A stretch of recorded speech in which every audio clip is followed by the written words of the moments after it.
Ang ebanghelyo natin ay Luke 5:1-11. Ako po si Father Luciano Feloni, Parish Priest ng Kristong Hari sa Diocese of Novaliches. Sabi ng ebanghelyo, one day Jesus stood by the lake of Gennesaret with a crowd gathered around him listening to the word of God.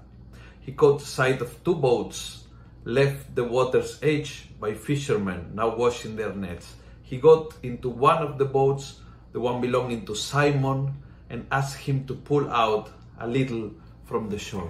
Imagine na si Jesus ay pumasok sa bahay mo at sinabi ni, pahiram ang bahay mo. Pahiram ang sasakyan mo. Pahiram ang hanapbuhay mo. Pahiram ang skills mo. Pahiram ang family mo. Pahiram ang buong pagkatao mo. At iyon ay nangyari kay Pedro. Pagsakay ni Jesus sa bangka, ay pinahiram ni Pedro kay Jesus, hindi lang ang kanyang bangka, kundi ang kanyang hanapbuhay at eventually kanyang sariling buhay. At yun ang hinahanap ng Panginoon sa iyo.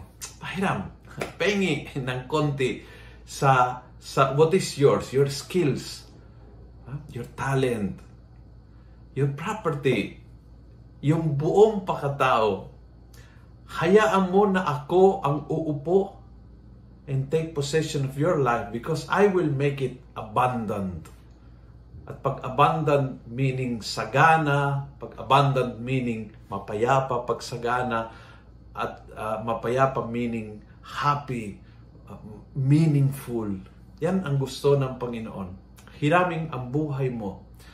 Buhay, hanapbuhay, trabaho, profesyon, skills, family. Huwag lang yung tipong may konting oras sa pagdarasal o pagdalaw sa araw ng linggo. He doesn't want a little portion, a tiny little portion of your life. Gusto niyang buong buhay, pagkatao, hanapbuhay mo. And He can make miracles with that. Miracle for others, but miracles for you. Una sa lahat. Kung nagustuhan mo ang video nito, pass it on. Punuin natin ng good news ang social media. Gawin natin viral araw-araw ang salita ng Diyos.